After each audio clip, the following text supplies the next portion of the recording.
I gotta say my point about Steve Bohas. Steve, he was my second year here, and the first time we had produced Dracula, and if you know the story of Dracula, you know that Van Helsing comes on screen, and ideally you're supposed to get a sense that here is the powerful antagonist to Dracula.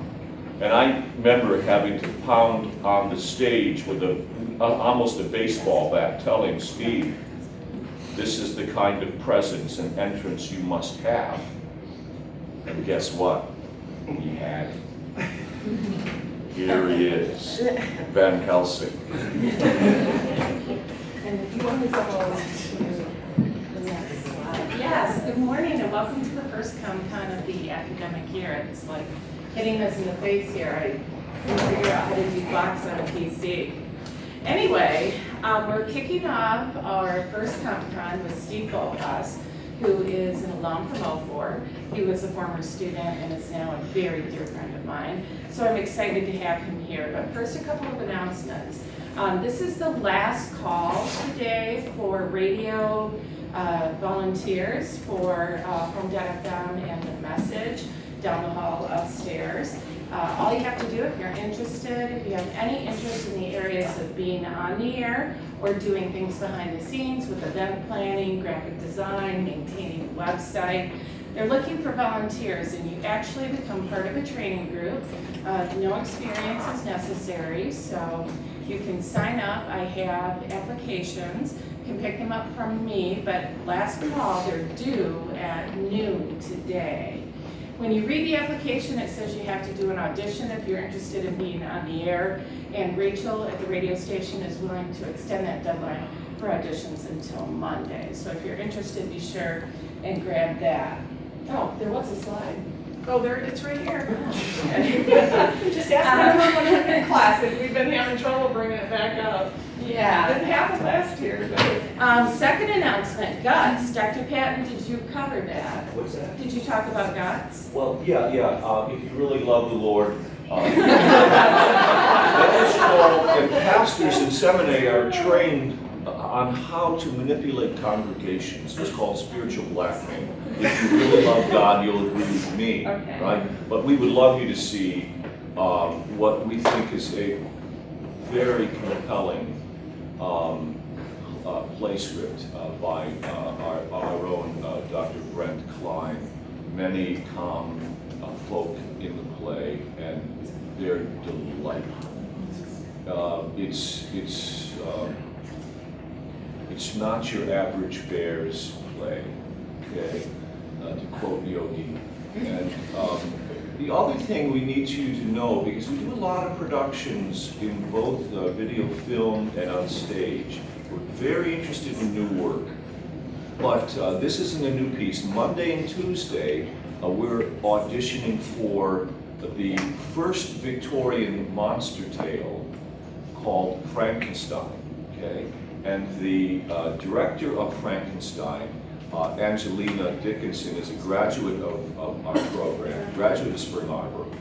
And here is the director's concept. Everybody in the play, except the monstrous creation, has a physical, verbal, communicative defect. It's a reminder that both Frankenstein and Dracula are profound metaphors about the nature of being human in the 19th, 20th, and 21st century. So that's auditions in the prop shop on Monday and Tuesday for the second show of our year, Frankenstein. And believe it or not, we're doing a third show that will be running parallel to Frankenstein, but it's a one-act, a 40-minute one-act. It was an old radio play of mine called 263. It's the kind of thing that we'd like to do as a Thanksgiving retelling every year, so there's a lot to audition for.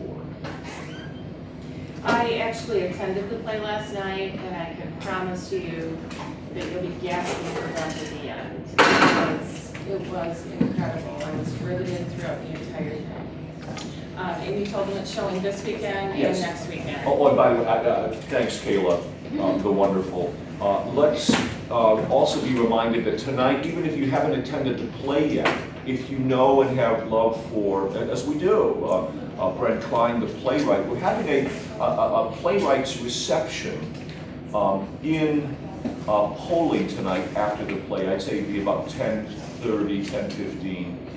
And let me also mention to you, it was so, as a director, Biddy, it was so wonderful to have my colleagues there. Dory, as a supporter and somebody who can do critical analysis, Professor Dr. Runyon, a prolific writer, can do literary critical analysis and help us. I mean, it was just an exciting evening because one of the many reasons is there are so many professional colleagues. That means they are collegial in their commitment to help each other be refined. And even at intermission, being able to talk to Professor Runyon about his analysis, and I'm telling you, he's good, and he's going to make you a better writer. But thanks be to God, as a director, I'm so thankful for my colleagues and what I think is a great team here in the communication and media department. Thank you. And lastly, props to the Pulse. How about that first issue? Sure and do that. But no, I am just really excited to have Steve Bohas here. He and hopefully Ryan's gonna just work miracles and fix these technical problems. Thank you. Steve was a graduate, 04, is that correct? Correct. Okay. He was a PA. He was a member of Chapel Band. He was also involved with Wellspring and led the Wellspring team. He was host of Epic, which is a show that was near and dear to my heart. We did it for like 15 years, and it's now been replaced by short films, but it was a great experience for those of us who were involved. And as Dr. Patton said, he was in the play Dracula. And most importantly, he was one of my loyal lab assistants. And we worked very closely. Yes. So yeah, Steve and Ryan are having a special bonding moment right now. Anyway, he has been working for auto owners for 12 years, and he actually got that job 2 days after graduating. It has really nothing to do with what he thought he would be doing, but it speaks to the versatility of a communication degree and the importance of a liberal arts education, and that's what Steve is here to talk to us about today, so let's welcome him.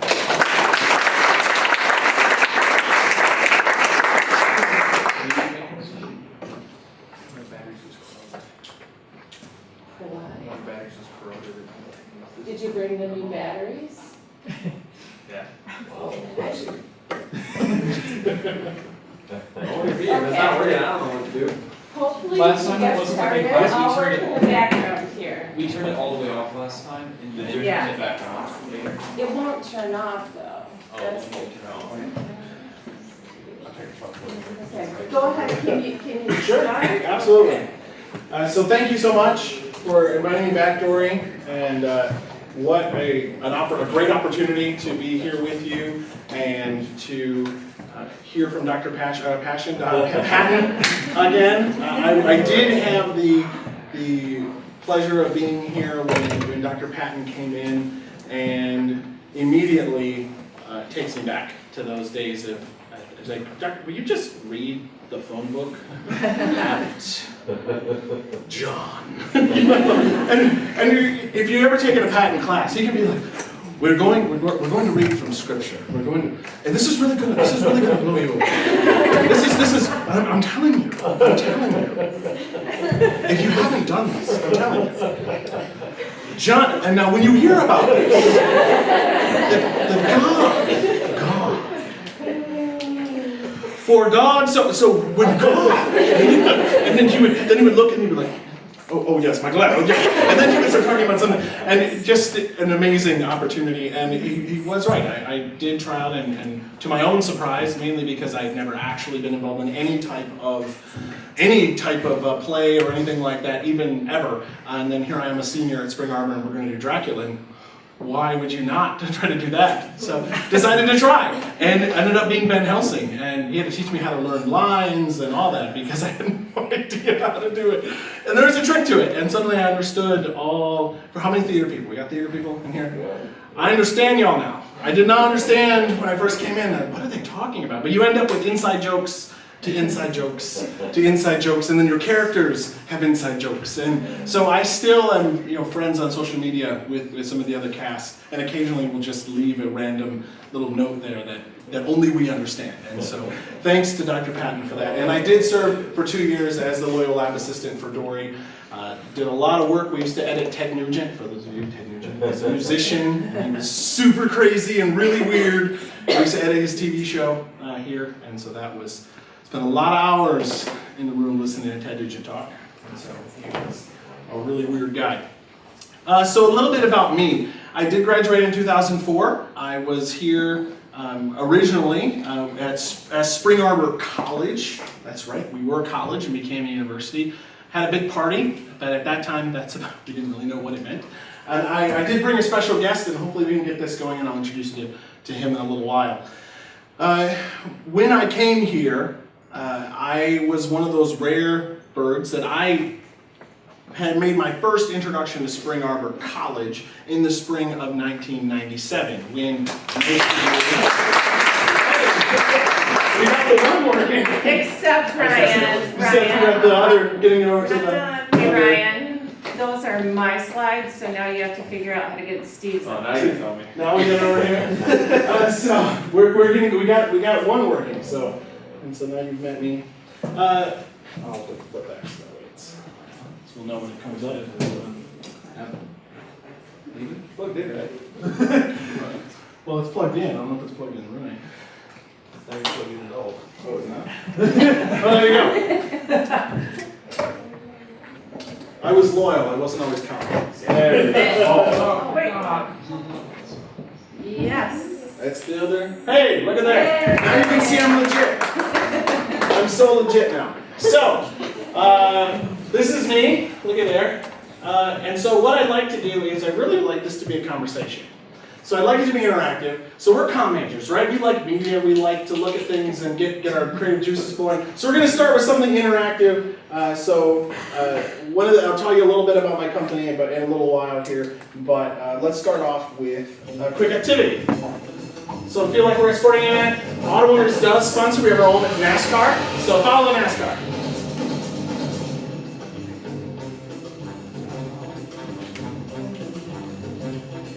All right, anybody lost already? Yep. No. That first jump and then people are.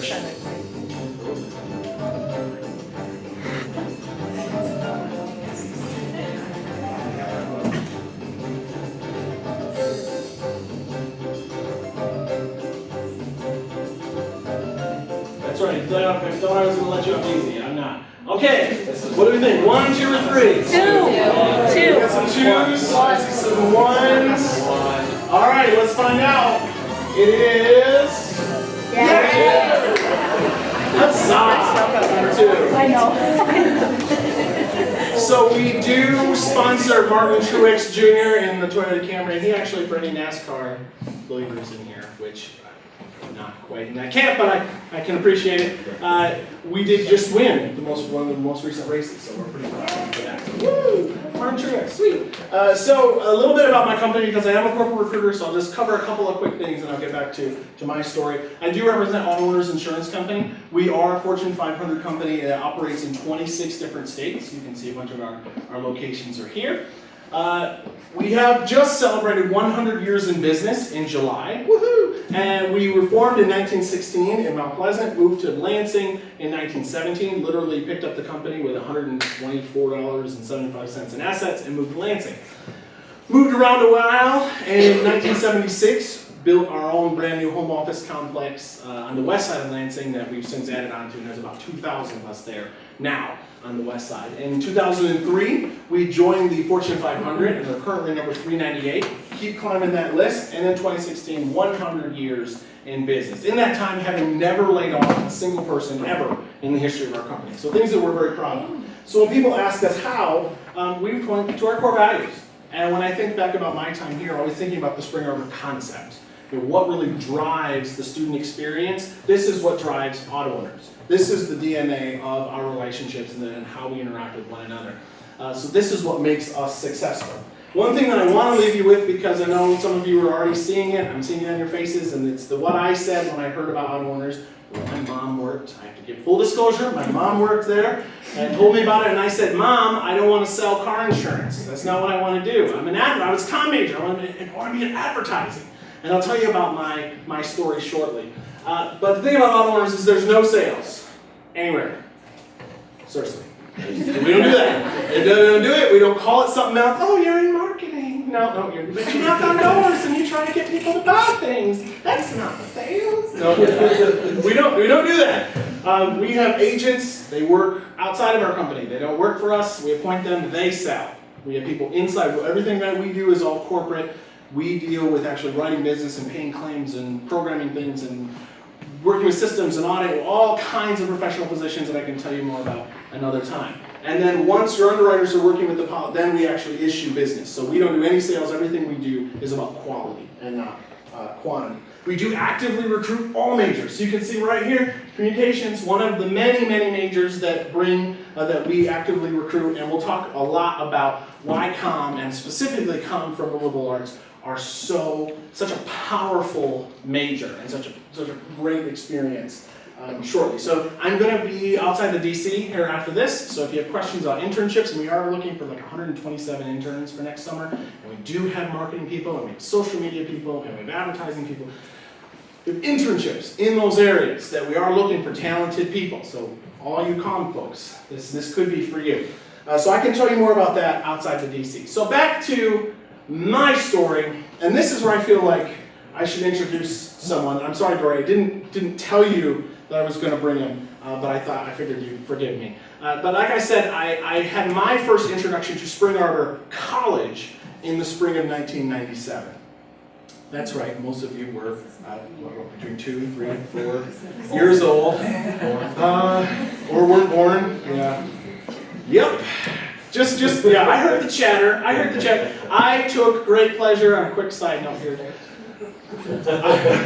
you'll find when you're out there. I took great pleasure in reminding folks when I was starting 2 days after graduation, which in retrospect was a mistake. I should have slept a little longer. But I had a lot of fun. But, oh, you've been here for 30 years. I wasn't born yet. And they're like, you just wait, your day is coming. And here I am 12 and a half years later and still feel like it's time to move back in. Like there's no better place to be in the fall than on a college campus. And so it's my absolute pleasure to be here and to bring a special, very special guest that I have known for a long time. I would like to introduce you now to freshman Steve. Oh. I found my old ID, Dory, and it's broken. It's totally broken. And this is true, legit freshman Steve, full of hope, standing in front of the little thing, and Ron Capico took my little picture right there before the building that he takes the pictures in now even existed. And we were Spring Arbor College, all full of.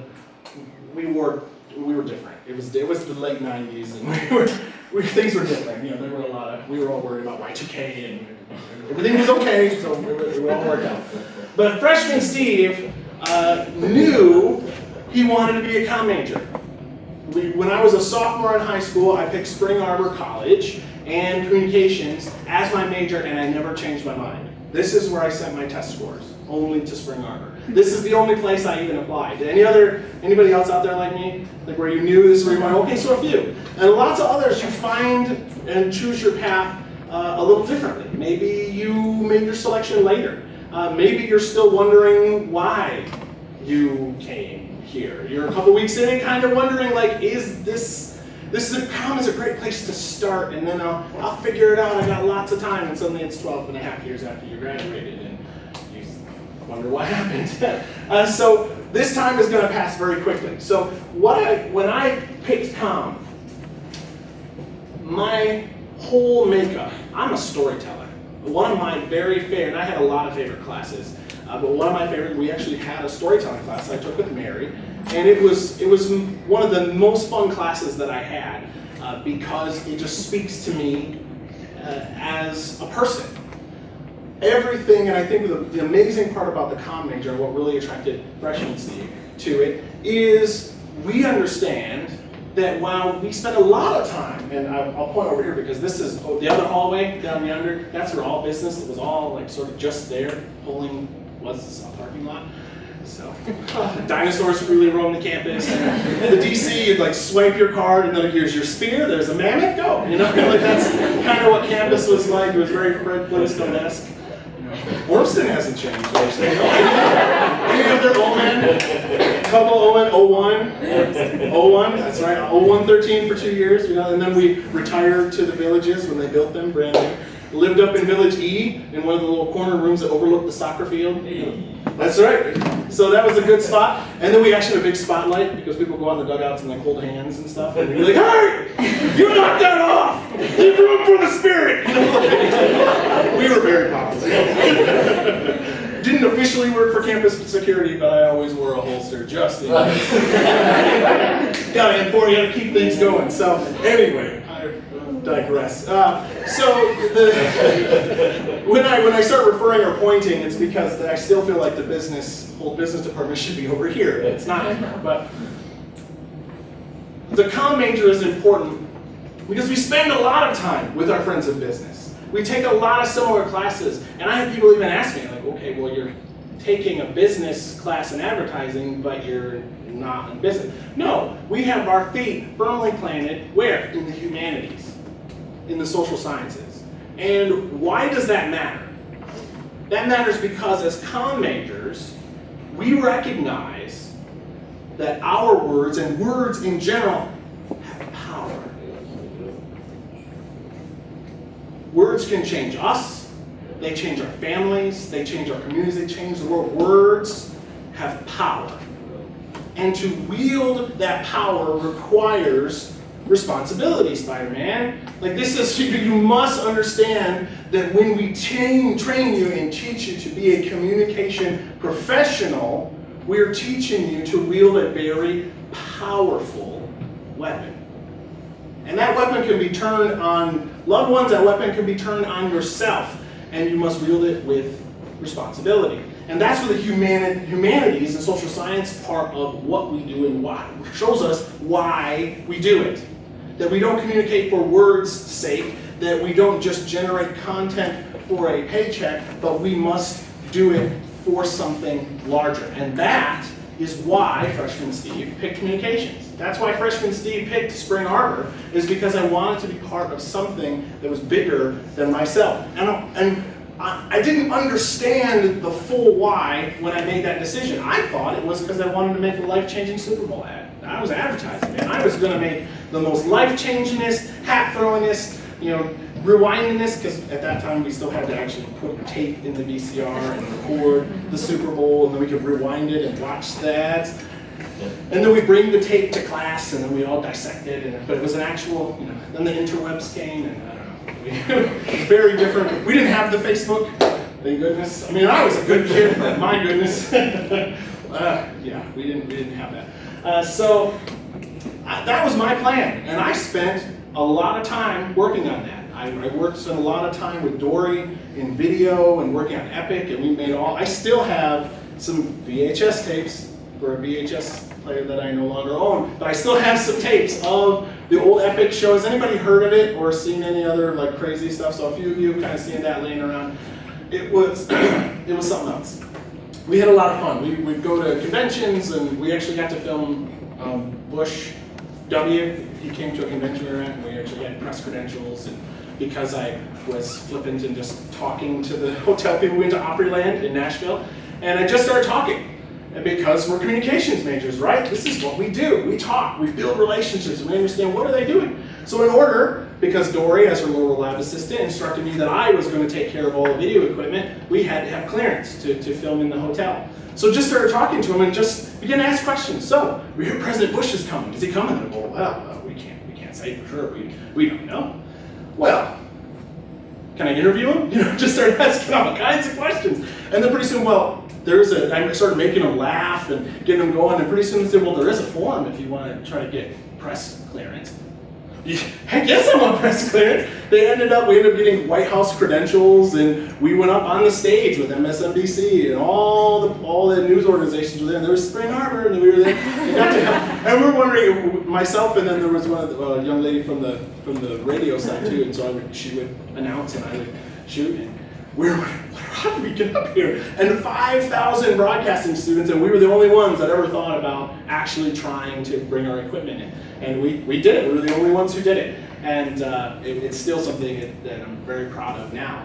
But through my experience here, through those challenges here, it was never about, hey, your tuition check cashed, and here's what you think as a freshman Steve, that you think is important. You want to make this amazing ad. You want to use words. Okay, I'm being paid as faculty to teach you how to do that.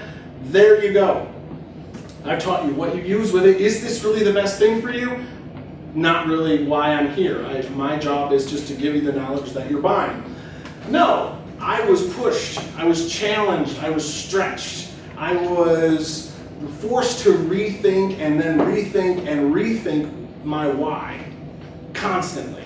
And so suddenly, after 3.5 years and all this time being in love with my major, and I still am no regret for a minute why I became a comm major, suddenly I realized to make that hat-throwingest, tear-jerkingest, amazing Super Bowl ad that was going to change the entire world, and everybody was going to open up all these doors for me, at that time, required me to live in New York, LA, or Chicago.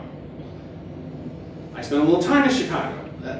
Chicago was great to visit. I realized I didn't want to live there. I like having a car. I'm a very family-focused person. I wanted a family, and I realized that life, that what it would require me, the cost, they made me consider the cost. The cost to do what I thought was important didn't actually line up with my own personal values, that I would have to sacrifice the things that were truly important in order to accomplish what I thought would gain some recognition. So in that process, I began to explore what really does matter. Why am I a communications major? Why did I pick Spring Arbor? And through that process, came to all of these same conclusions. And so for some of you, when you're here, you might be wondering, you might be wondering, why Spring Arbor? Why comm? Maybe you came in and they're like me and you knew. This is, when you hear about some of the majors, you're like, that sounds like me. Maybe you're not sure, and so you picked it because you're like, that's good for now. But these are questions you need to ask yourself. These are questions you need to wrestle with and really understand, because the communications major itself, with one foot in business and the other on the humanities, is an incredibly powerful major. I still, when I talk about my major, there's the people who understand that, and then there's others who, oh, so you majored in college, huh? No, we are able to apply our gifts, and I use that on purpose. It is a gift to be able to understand how others communicate. What's your name? Elijah. Elijah. What year are you, Elijah? Freshman. Fantastic. So Elijah's a freshman. What makes every role that I've ever held in the 12.5 years at my company, what makes every single person that I've ever interacted with successful beyond the classroom is the ability to communicate. So if Elijah and I are going to talk, yes, I might have something important to say to Elijah, but what I have to understand, and I'm sorry, what's your name is? Jen. Jen. So if I'm talking to Elijah and Jen, I'm going to recognize that both Elijah and Jen are going to receive my message differently. So if I have something important, if I have something poignant, if I have something that I really need them to understand, I need to understand more about Elijah and Jen than they may need to know about me right from the get-go, because I need my message to be heard.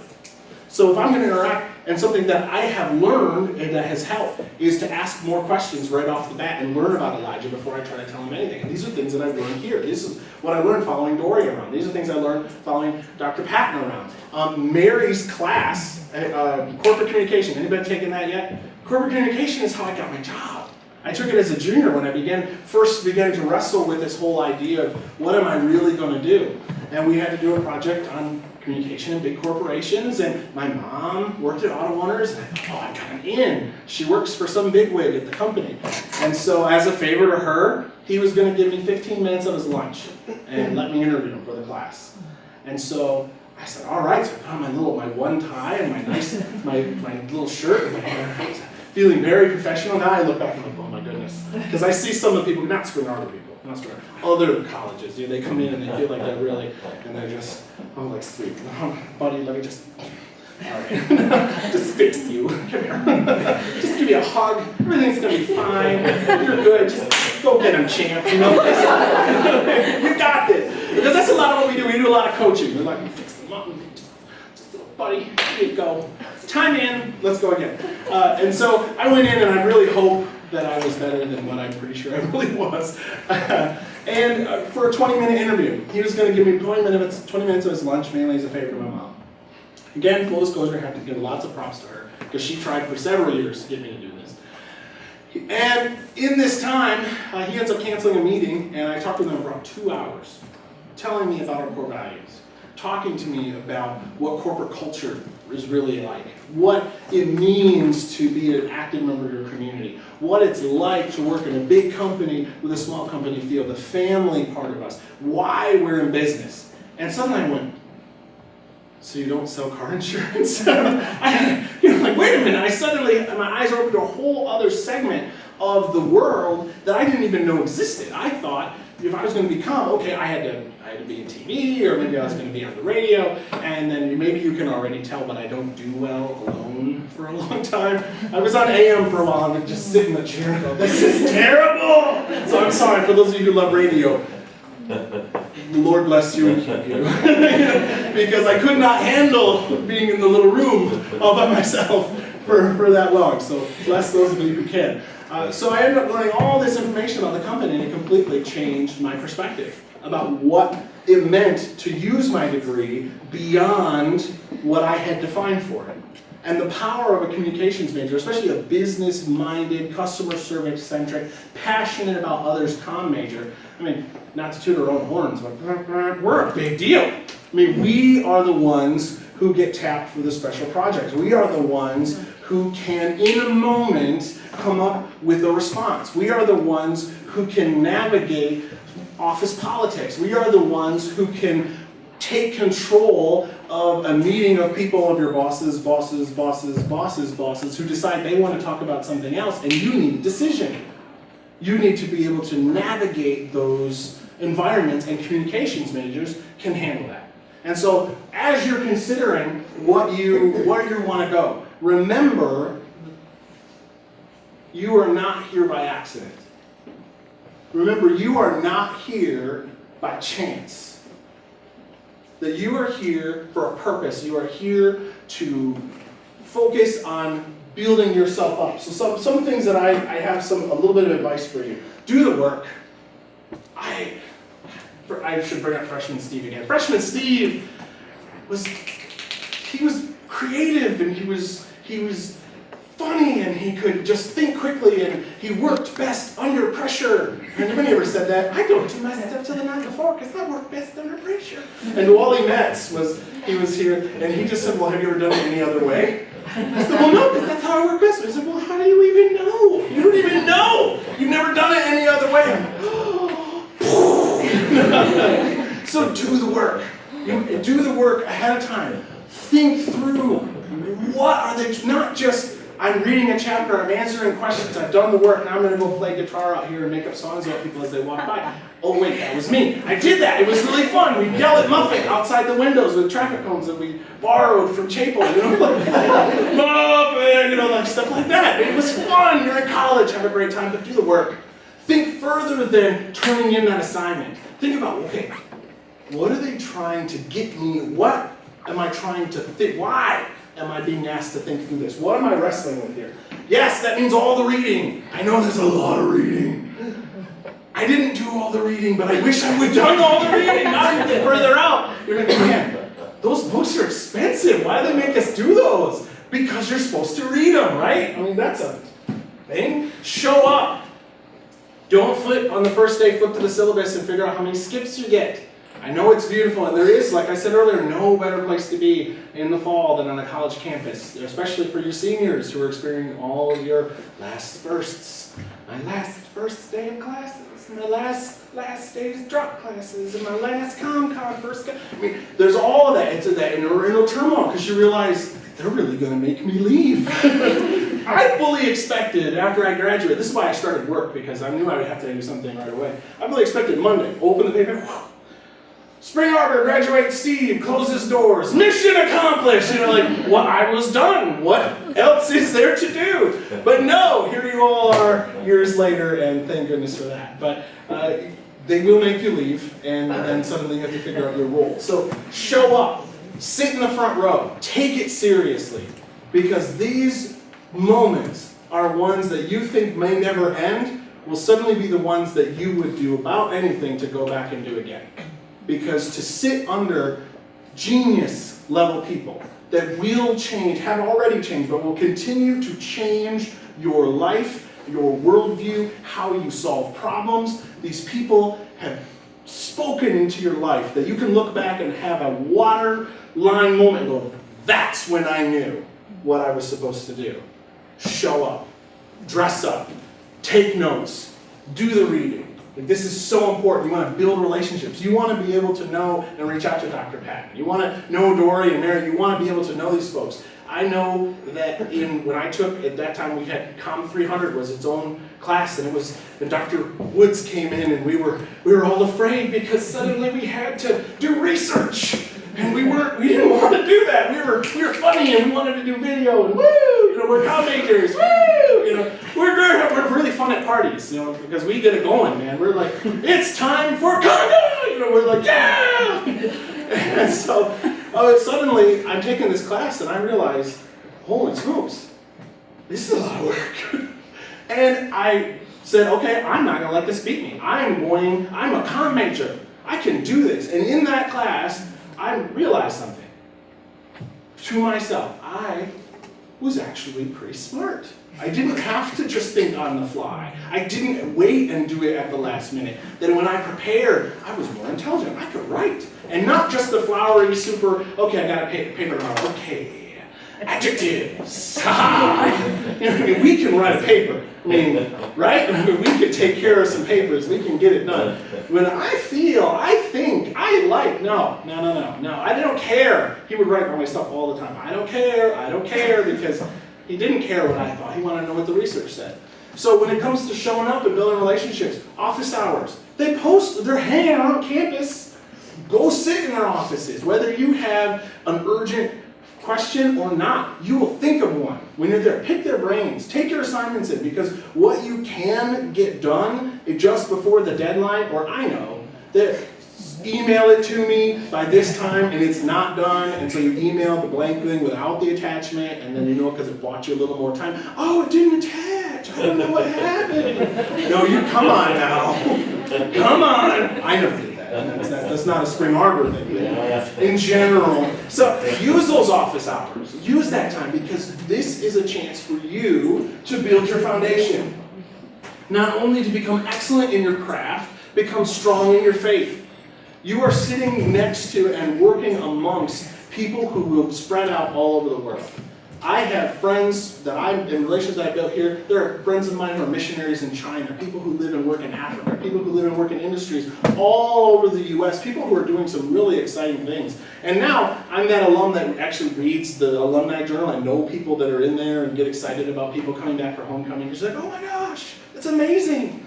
Adam Dawson, one of the young alumni, we were good friends. And he works at Google. Like, who knew? Like, we were here hanging out, and he was the president of SGA, and we did all kinds of great conversations. But these people in this room will be an amazing network for you moving forward. So don't forget to do that. And keep reading. So not only do you want to do the reading, but leaders are readers. Has anybody heard that before? Leaders are readers. You will not know everything about everything when you're done here. A lot, and why one of the things our company does is why we actually actively recruit all majors is because we want to know you have that degree It's important what you study, yes, but we want to know, did you learn how to learn? Because I'm going to push you, I'm going to train you, I'm going to challenge you. I want to know what you think, how you're going to approach an issue. And so that communications piece helps you to break down what I'm asking you to do. I'm asking you for a problem. You can begin to understand because you've gone through comm theory. You're understanding the nuances of how our relationship influences what I'm telling you and how our whole conversation is shaped by how we communicate. All of that stuff, you begin to see each interaction differently than everyone else, giving you an advantage to do better work, not to just shine brighter for your own sake, but you are going to become excellent in your craft. You're going to rise and shine where you are, not for your own glory, but for the glory of God. That's a very serious piece, not for your own glory, but for the glory of the Lord. Because it is through Him that we are able to accomplish anything. We can talk quickly, we can think fast, we can say more, but if those words are empty, at the end of the day, we just contribute to the noise of society, and there's a lot of channels that produce nothing but noise and mess. So that is the power of what you're doing. So build a strong foundation in your network. Cement these relationships with these folks. Understand who they are and where they want to go. You may be able to help them advance their career. They can help you. You can learn from each other, stretch each other, challenge one another, build the foundations with the faculty. Don't let anything they have to say get by you. Because I tell you, they are always willing. They return my calls, they will return my emails, they comment on my Facebook posts. But when that tassel, when it moves from her to her, or is it the other way? Whatever, when it moves, whichever way it goes, everything changes. The folks that are chasing around, please come to my class. Come to my class. I've spent years of my own time and my passion I want to pour into you. Please come to my office. Here, you can come any of these times. Please, please, please, please, come. Yes, you can back grade if you don't, but please come. I want to help you. Everything changes because now it's that next group. They're like, I did what I could for this group, and I will be friends with them, but this is now my charge. You are now released from my charge, and this is my charge. Finding mentors later on is much harder because successful people who rise in an organization have a lot of people clamoring for their attention. So finding a good mentor later is a much different. If you come walking in and expect everybody to go, oh, you're here, yay! And it's just not like that. So make sure you build those foundations and get everything that you can while you're here. So remember, you're here for a purpose. Your life has a purpose, and the liberal arts approach to communication, this whole idea of why we communicate, makes you powerful. And it's not for your own power, but for the glory of the Lord. So with that, I want to leave it. We're getting close. We have a couple of minutes, so I want to take any questions or anything that you might want to know about me or recruiting or professional stuff, what you might want to do. Got a couple of minutes. I'll open the floor. Yes, ma'am. What's your name? Lacey. Lacey, what's your question? What does your job entail if it's not sales? My job is HR. I work in recruiting, so my job is a lot of this. So I use my HR all the time. My job is I travel a lot, especially this time of year. I'm on college campuses, so I'm doing things like interviewing. I help people with resumes. I do presentations in classes. I go to career fairs. We manage positions. We juggle. We're kind of liaisons between our hiring managers and the actual candidates. So we're controlling, controlling a lot of that communication, routing things, working with people's backgrounds. We do a lot of coaching in terms of on campuses, helping students and coaching on a lot of professional skills. So a little bit of everything. I wear a lot of hats. A lot of presentations and training for our managers as well. So I seem to spend a lot of time doing presentations. So other questions? No, we didn't have the library either. It was over here. That little building, that was the library. Yes, good times. We didn't have those fancy phones either, so you didn't know who was calling. Yes? Obviously, you have a lot of presentational energy, and I'm sure some of that is personality over time. But what I would be interested in is, how do you refuel? How do you make sure mentally, spiritually, physically, you're ready?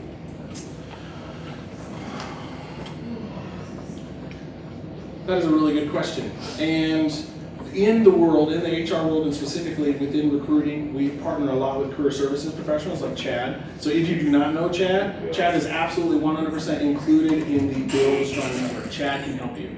Chad, you need to know Chad. You need to know what he's doing. He can help you with your resume and get you a good connection. Hey, Chad, would you stand just to make sure that everyone remembers? Yeah, Chad! You know Chad.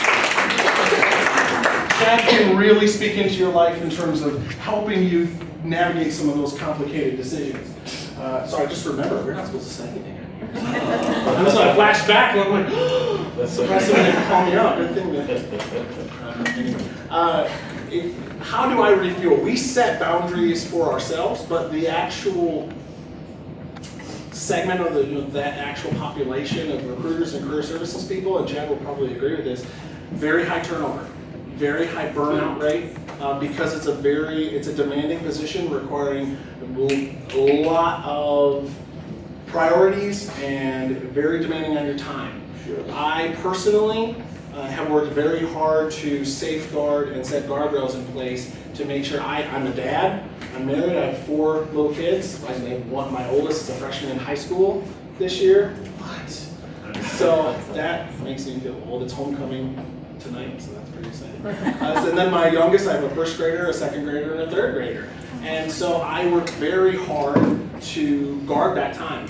So that's important to me. I recognize that I am called to do what I'm doing. It's not a job for me. It's not even a career choice for me. I believe I'm called. I believe that I was prepared and that I have a message that helps prepare the next generation of world changers, because that's who you are. As the boomers go out, I mean, we are coming up into a very pivotal moment in our society over these next years where the reins are handed to that next group. And we are going to need to be ready to take them when they come.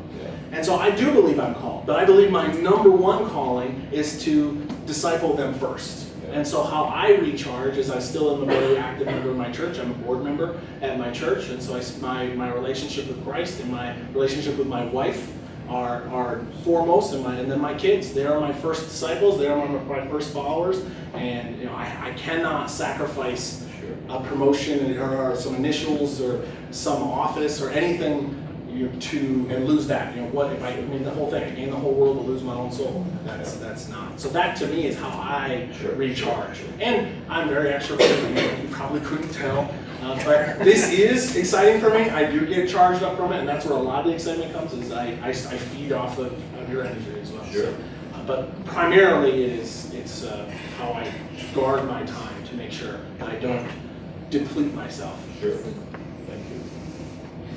Steve, thank you so very much.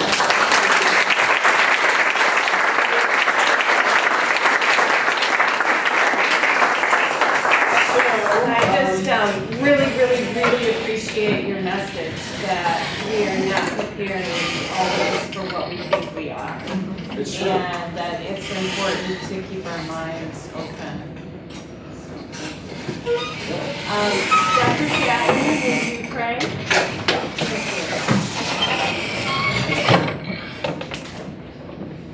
Dismiss us with thy benediction, Father in heaven. We thank you for Steve and his passion, his intensity, his fluidity, his zeal for life and mission. Help us to just experience the sustained contagion here. May we not just be remembering for the next few minutes, but pondering what this message means for us.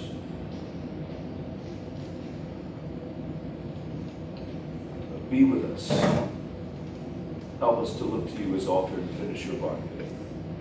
Help us to grow in the fruit of the Spirit. Help us to remember that life is not idiotic, that you are not an absentee landlord, that we are writing and you are helping to write on the canvas of our lives. May we praise you. May we be overflowing with gratitude for the graces that surround us. pray these things in Jesus' name, amen.